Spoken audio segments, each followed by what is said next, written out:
Today, my two dear friends are here with me, architect Pratik Dhanmer and Krunal Negandhi. He is a civil engineer. So both of them are practicing, like Krunal is practicing into green architecture as well as in bamboo, and he is very well doing in that particular field with his expertise and as well as business point of view. And also Pratik is an architect who is working in a vernacular medium, and he is also very successful into the agriculture as well as the business. So I am very proud of both of them, and they are here today with us in the studio, and let's hear from them. So my question to you, Pratik, is since you are a farmer, okay, so explain what is rice seed farming or banking you are saying, and also rice seed exchange between the youths of rural area as well as the volunteers from the urban area. So how does it happen, and why is it happening? Okay, so when we started doing this practice in a sustainable architecture, the one thing we realized that if you are living in a sustainable house, your lifestyle has to be sustainable. Okay, these are not two different. Many times people try to go for these eco houses as a fashion of it, but they don't understand the soul of it sometimes. And the lifestyle plays a very vital and important role when you are having try to build eco house. And that time we also understood that there is a very deep rooted connection of the local vernacular architecture and the farming and the surrounding ecology. Another thing what happens then when we started having this conversation with the villagers, ki, okay, why you are not planting trees in the forest? They were like, trees, I will be benefited after 20 years. I don't know what will happen tomorrow. I need to think about today and tomorrow. So that time we realized ki, okay, we need to go towards this forest plantation through the farming, because farming everybody is interested. And when also taking up farming as a social activity in our village, because that time the youth is in the village, so you can actually sit with them, brainstorming with them, and plan a sustainable future of the village. And that's how we got into it. And we realized that there is a lot of hybrid seed culture and there is a lot of chemical fertilizer which is taking my village money out. Okay. And that time we realized that every time that farmer has to buy hybrid seeds, because they don't have their native seeds with them, that hybrid seed require a lot of chemical fertilizer. They are in a vicious cycle where every time they have to spend money for their farming. We started meeting a lot of farmers, natural farmers, Krushi Ratna Rajendra Bhatt sir, Dr. Ajit Gokhale, and then we got in touch with one organization called BIF, where Sanjay Patil sir came in touch with us. And then we realized that Sanjay Patil sir saved more than 400 native rice seeds with the community. Okay. And he also not only saved those seeds, but he also gave those rights of those seeds to the on the community's name, which is like such a great work right now. And then we realized, okay, if we have a native seed, we have a power, because then you are not dependent on anybody. You have your own seed, you can plant those seeds again and again, and then you are getting into the sustainable farming practice as well. So now you are not spending much money on the structure. Now you are not even spending money on the food, and you are growing your own food. You are making your own house. So अन्न वस्त्र निवारा में आपका अन्न sort हो रहा है और निवारा सॉर्ट हो रहा है. So that way we started telling people that we should go towards the natural farming, and then we bring almost 56 native rice varieties in our village because of Sanjay Patil sir.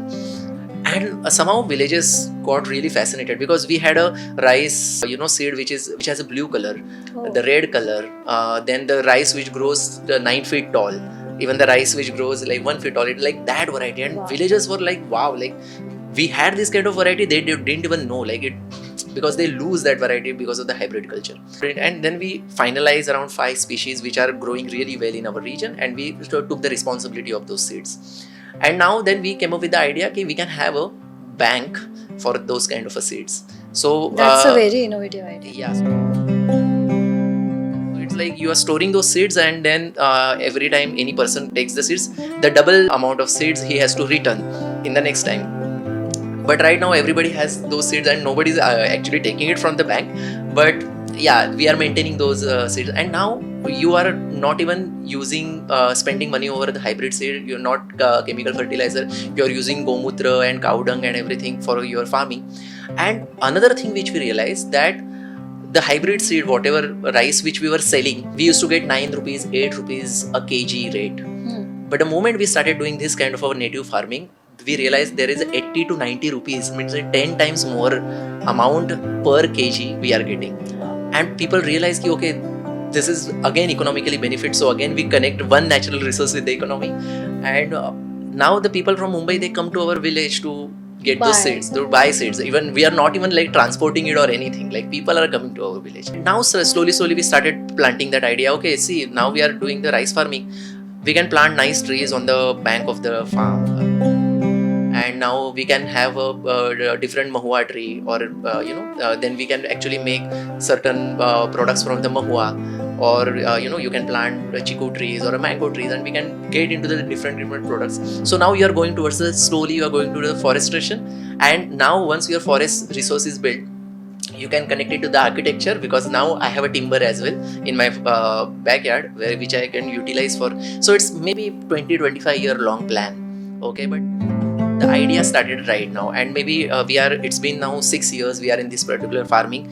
And this time when I was doing farming, there are 10 youngsters who came and they were like, Dada, we are not spending a single rupee in our farm right now, and we are utilizing the same seeds, and it's so good. Wow. That we are saving so much of money in the farming. That's how it become a passion for us. Now we are documenting a lot of species. Shardul is very passionate about the forest, and Shardul and Shardul's wife, they are documenting medicinal plants and everything. We are right now we are writing a book for kids. Wow. Where they can understand the medicinal plants. So the young generation is also, we are trying to they will have a proud feeling about it. And I think when we call city people for the workshop, so let's say rice plantation workshop, the villagers are teaching them the methodology of farming, and they feel proud. Okay, the city people are learning something from us. So that you are planting that pride in them. Okay, you are the methodology or lifestyle you have, it's the best lifestyle, and now the city people are seeking that particular thing. So that's how we are actually started educational tourism in our village. And that's how they are benefiting right now. So they are the mentors, they are getting the mentors fees and to teach us and everything. So again we are reviving the economy, where we are taking money from the city to the village and circulating within the village. Absolutely fantastic. And I like the way you said natural farming you are promoting. You have also planted timber, and 25 years of plan you have ahead of you. And also you said that economy is revived and circulating economy you mentioned. Tell me a little bit about the students, like you are living in a mud house yourself, and you said that as Kunal also mentioned that government is also promoting a lot of things. So how much like resort kind of things you have built, which is like our PM Prime Minister Modi ji is also promoting the travel and tourism. So have you constructed any resorts in mud houses, like Kunal mentioned? He has done bamboo resorts. Yes. So what are the use and what are benefits and the different things you can tell to common people? So we had a amazing client from Thane itself, like Samir Adhikari and Sachin Adhikari. They are twin brothers, and they took this big step, and they just shifted into village near Sakurli, where they have a 6 acres of farm. And right now they are just living there. They decided in the COVID to shift there, and they approached us for the kind of natural agro-tourism built for them, the structure with the natural materials. And I think it's a Moharan resort. It's doing really well right now. It's a lot of attention on the Instagram, as well as there are many programs. And also like Sachin and Samir are like really sorted with their ideas of having a natural lifestyle. Like first of all, they are farmers, like they are on ground. Whenever we are constructing that structure, they were involved in that particular construction, very passionate, and it was really fun working with them. So Moharan Resort is right now there.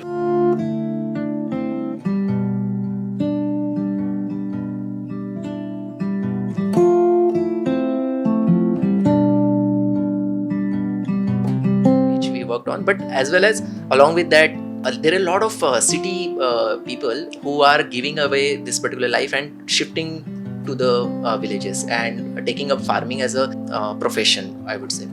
And those people also sometimes comes to us for those kind of house. So we just don't create a house for them, but we also create some certain systems. Means it's a zero waste kind of a house. So even the wastewater, there is a reed belt system where you again clean that, recycle that water, and put it into a garden and everything. We also give sometimes the farming consultancy to them, because we are also farmers, so we know like how to take up that particular thing. And whenever there is a landscape which happens for that particular land, we see to it is so Anuradha is our landscape architect, and she also look at it that even if there is a small stream which is going from that particular land, how to revive that stream, only native trees to be promoted, how we can even think about the fauna which is coming to that particular place. So we have an amazing team right now. We brainstorm to the core that how we can stay like create the essence of that space is maintained. We call it परिसंस्था, कि किस तरह से वो परिसंस्था पूरी तैयार होनी चाहिए when you are building the house.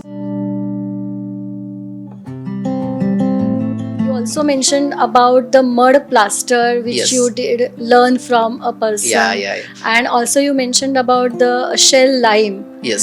So are those the material which are natural materials? Yes, we happen to be like a part of one program which is the greening of Indira Awas Yojana, which was during 2012, and which is right now Pradhan Mantri Awas Yojana. And that time the government had in mind ki how we can actually make this Indira Awas Yojana structures or Gharkul more eco-friendly.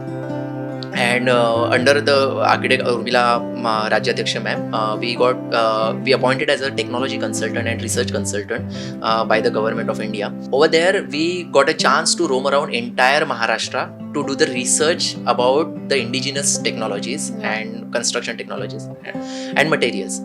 And when we were in Nanded, we saw a very beautiful white mud plaster.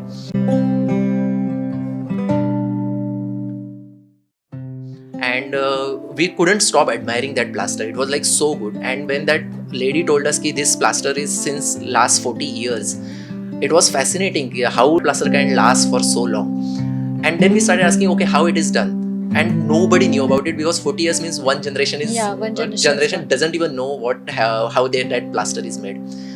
And when they were like, oh, there are some 7 ingredients, but nobody knew what 7 ingredients were there. And we were asking everybody in the village, and one old person told us, okay, there is one Mestri who is 104-year-old, and he's just living 25 kilometers from here. Maybe you can go and ask. And when we went there, that particular mason was on a deathbed, and he was like barely speak. But when we went there and asked him, okay, sir, we wanted to know about this particular plaster, white plaster, he suddenly had this entire enthusiasm, and like nobody asked me this question so many years. So, and then he is suddenly very interested in what work we are doing. And then he explained us how to make that particular plaster, how those 7 ingredients are important, plays the role kind of in that plaster. He also told us that there are always substitute, means these 7 ingredients has 7 roles, and when you go to your village, you find a similar 7 materials which can be different, right? Absolutely. But you can do this recipe. And that's how we got this recipe. And when we came to my village, so you got a magic recipe. Yeah, we also share that recipe because we don't have a copyrights on anything. Okay. And we usually, whenever young architects ask us, we just tell them, okay, this is how you. But only thing is, I cannot tell these proportions on camera, because every mud have to check for that recipe. So it depends on what kind of mud you are using. That way the ingredients changes. A similar way, then when we started thinking about, there is a lime, we are always dependent on the Rajasthan lime, and again you are taking that lime all the way from there. And we came to know that there is a shell lime which is coastal region usually use, which is you have to extract it. So you have to burn it on certain temperature, and it disintegrate, and you get that shell lime. And whenever like you mix it with the water, the heat comes out, and then you get it really. And that shell lime is also one of the amazing material which you can see in all the old structures from the coast, from Gujarat to the Bengal. Entire coast you will find this. Yeah. And I think right now people are not there. Like we hardly found one person in Sindhudurga. So in Sindhudurga there is a place called University of Life, where Sachin Dada, he and Mohammed, they were working, and they found that one person is he knows about the shell line, and they started like documenting the entire process ki, That will be so useful in Mumbai as well. Because exactly. So let's say coastal area. for the interiors in Mumbai, if we are have that system where we can have the shell lime, because we have a machi market, we can utilize that particular lime for a plastering and everything. Then we can have a sustainable interiors as well in the city, where which is right now the highest carbon footprint, I would say. Like Kunal has mentioned, with the help of bamboo, like the interiors, use it 80% in our interiors, and it will reduce zero carbon footprint we will have, and also the mud Shell lime. architecture or shell line will have. What are the plans to educate the students on this particular stream, and will student follow this path of bamboo construction or bamboo plantation, and the government has any plans for educating them, or do you have any idea in place? And you said the plantation and restoration is happening, so how many years you are looking at that? Like, will it be sustainable also? Okay, so let me answer the second question first.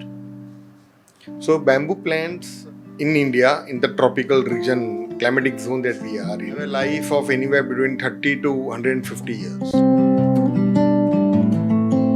What happens after the life is over is they flower. And for most of the species, the seeds which come out after flowering give birth to new bamboo plants. Some seeds are sterile, but majority of them give birth to new plants. So, and hence, it's a fairly circular, nature-driven ecosystem by itself.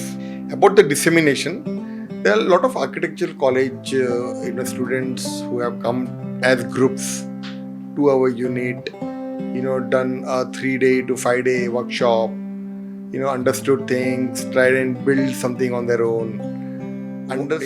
How bamboo is different from wood, because for most people and for most architects, including many who call themselves as sustainable architects, I'm sorry to say that, but don't know that bamboo is grass and wood is a tree. I mean, it comes from tree. It's not tree. यहाँ से शुरुआत होता है, and then the joinery is different.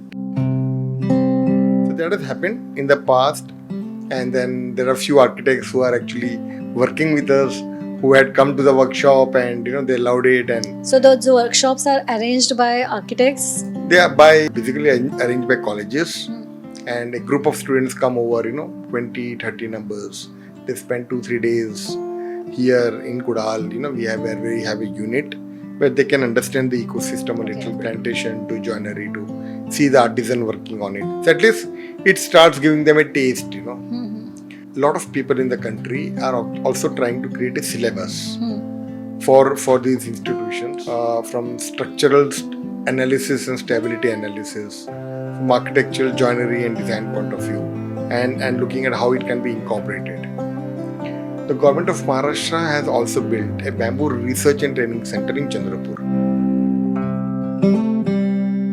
And that entire institution is built using rammed earth and bamboo. Okay. And there are short-term courses, mid-term courses being conducted by the institution itself, where one gets to understand how do you be an artisan, making small products, big products, furniture, and also construction. In bamboo particularly? In bamboo. It's a bamboo research and training center. This was initiated by Sudhir Bhau. It was his Kalpana. It was supported by Ratan Tata ji through Tata Trust.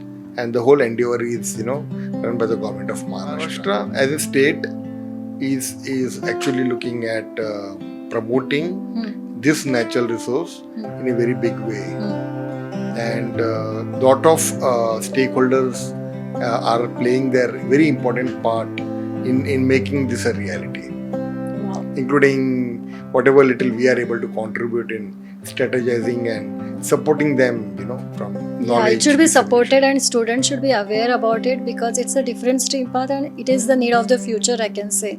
Because sustainability only बोलने से कुछ नहीं होगा, actually act करना जरूरी है. And you said sustainable architects are there and they are not aware about so many things. कभी हुआ नहीं, they never learnt it, So just getting the certification is not enough of green architecture and all this. Now, of course, there are certifications being created for net zero. Okay. Like I am the board member of Mumbai chapter of Indian Green Building Council. One of the rating systems we have is for net zero water, net zero electricity. Also a rating system now being created under evolution stage for net zero carbon. Okay. So at different stages happening. Lead is also working into it. So I think it's hope. There's a small At least segment the of change people. has started. The change has started and थोड़ा वो spark को परिवर्तन हवा देना शुरू हुआ पड़ेगा है. to make it a fire. I think when clients actually ask for it, when architects are like doctors to people, I mean, जब patient होता है डॉक्टर के पास जाता है कि डॉक्टर मेरे को ये बीमारी क्या करूँ, तो allopathic doctor will never say कि आयुर्वेदिक मेडिसिन अवेलेबल है क्योंकि उसको पता नहीं है. In this industry of architecture, design and construction, the most important role is that of an architect. Right. And like he has stuck his neck out, and it's trying to do something in his own small area, domain, working out, exploring, learning, contributing.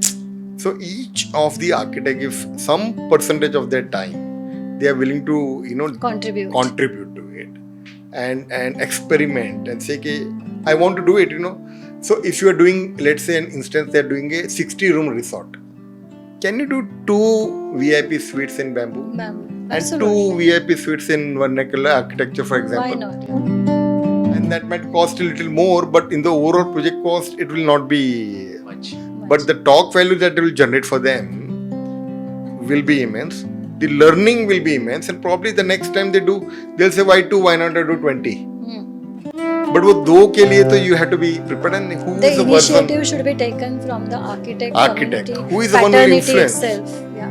The architect is going to influence it, because ultimately even if the client is convinced, वो architect को पूछेगा क्या लगता है, बोलेगा ये सब ठीक है लेकिन मैंने वहाँ पे वो देखा Client था. ultimately will see the business, but at least the initiative and the vision should be given by the architect.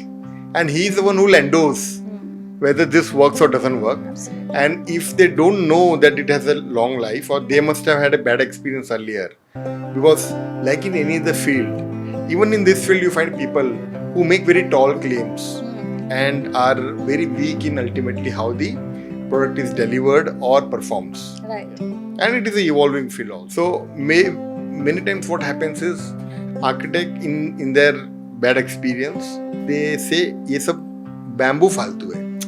So they never realized that our knowledge was inadequate. Is restricted. Or what we understood about it, but they would blame the Product. product or the material itself.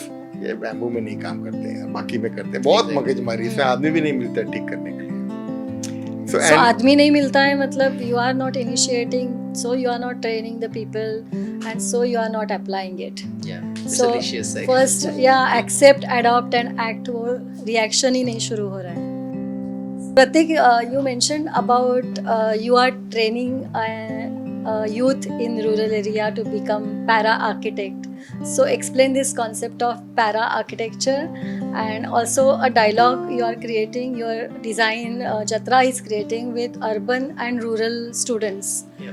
In what way and how is it beneficial? It again started with one incident. When I was working in my studio in the village, I made this very small model of one house. And when we were I was doing it, suddenly there is one person from my village came, the tribal kid, and he was just sitting there looking at that model with a lot of curiosity. And then I was just doing my work, he was just observing it, and we had no dialogue with each other. And that kid just went. After a month, when I happened to visit his father, because I had some work with the farming, I saw a 2-3 feet huge structure which is made up of different sticks, bamboos and everything, and the entire structure, that structure has the windows, doors, everything. And I was like, who made this? And then that kid came and like, दादा तुझं ते घर बघितलं होतं ना, तर मला पण वाटलं असं काहीतरी बनवावं. And then I realized there is so much of potential these kids have, and just because they are not privileged enough to go to the architecture college, they are not able to learn it. And that time we were like, okay, we need to do something about it, and maybe we can create many professionals in the rural sector who are easily accessible and approachable to the other people as well. So you as an architect cannot go everywhere, but at least you will have certain people who can spread this kind of architecture ahead. And with that particular thought also, we started training that kid. Again, one of my cousin who also lives in the village and doing farming, his son is also very curious about this particular architecture. And then we as a design jatra decided, okay, we'll experiment with these kids and what happens, what product they will give. And sent Prasanna, who is right now working with us, through Hunar Shala, and he learned carpentry over there. And suddenly he become a kind of a person who has a lot of knowledge about wood, timber, and which we might not have. And when he came, he joined our firm, and he started learning his architecture as well as he started working on site. So it is more like a practical knowledge he started getting. We also connected him with a lot of other architects. We sent him to meet some people. Sometimes he also conducted a workshop for us, and that way we started realizing that there is so much of potential we can create. And right now he's taking care of the projects. Entire projects is handled by him, which is such a great relief for us, because he knows the language of the mason he understands their issues very well. So even there is a sensitivity when we are dealing with such projects. And after that also there is one more tribal kid who joined. We sent him to Hunar Gurukul in Pune, Saswad. And right now that particular person, you ask him question about any construction detail and he has answer. He just 20 years kid, okay, and he probably know lot of more construction details than me right now, even though I have a 12 years of experience in construction. Now he's also joining in our firm. And then we realized, okay, rather than every time being dependent on the city kids or the new professionals which are coming out of the college, we can also have them in our firm, but we can even tap on this particular potential. And we Design Jatra started identifying the people who has a lot of interest in architecture or any kind of a construction, and then taking them. Maybe they will not get a degree, so we call them a para architects. Right. So not have degree, but they are the great help for any kind of architect to work on site. And sometimes they will also act as an architect for the people who may not afford my services, okay, but maybe his services they can afford. We Design Jatra is not a firm. We call ourselves a collaborative, because we collaborate with people, we collaborate with masons, and then we work on the structure. Even rather right now we are expanding our footprints a little bit. We are right now working in Ajmer, in Hyderabad. Over there also we try to collaborate with their masons. We sometimes collaborate with architect who is actually wanted to practice in the natural materials over there. So we give our knowledge to them. That particular person becomes the help on site, and that's how we work out our modules to run this particular business. Great to know. So that is a urban and rural coordination and the communication between the kids you are talking about. So right now a lot of architecture colleges which visit our village, and we conduct workshop, basically expose them to the so the rural kids and urban kids together, they are learning something. Yes. So there is always village people who are giving them certain knowledge, and then there is a dialogue happens between them, and there is always a give and take relationship which happens. So somehow we have this a very balanced connect, I would say, with the city, where they are feeling proud and also you are not doing a tourism which will exploit the environment or culture over there, but rather healthy tourism. Yeah, the kind of. Good to know. Thank you, Pratik, and thank you, Krunal, for being on our podcast show. So do you have to say something, Krunal? Let's end with an ask. We can ask something. What I would ask of everyone who is viewing this is that nature-based living is the only future that we humans have. And for those who have the appetite and the capability, I would request them to at least consider 10% of what they're spending, looking at can they be regenerative, can they look at regenerative living, regenerative architecture, regenerative design, regenerative construction. And if they do that, that's where the economy starts building up. So it is these people who can afford to spend probably need to step forward and say, let me try this and let's see how to make this work. Great. So that would be my only ask. It is an ask for our viewers also. Pratik, do you want to say something to our viewers as well? Whenever we look at this particular architecture, I would request people that not to see it as a fashion, and rather than look at it as a more about a lifestyle, and think about it before like going for such kind of a architecture, or to accept this architecture. And another thing is, right now it is a need of the time that we have to pause for a while, think about what we are doing, think about how my behavior is affecting or creating a butterfly effect on this entire ecosystem. Really important time where we rethink about everything, whatever steps we are taking. Excellent, Yeah. excellent. Thank you so much, both of you, for your wonderful inputs and insight we have got today about the vernacular architecture as well as bamboo structures. Thank you, Kunal, and thank you, Pratik, for joining podcast Parivartan. Parivartan podcast, chance to change. After listening to my two dear friends, Pratik and Kunal, I am very inspired and I want to be a torchbearer in this Parivartan and take this forward as a mission. And I request all of you to join this mission and be a part of Parivartan, a sustainable future.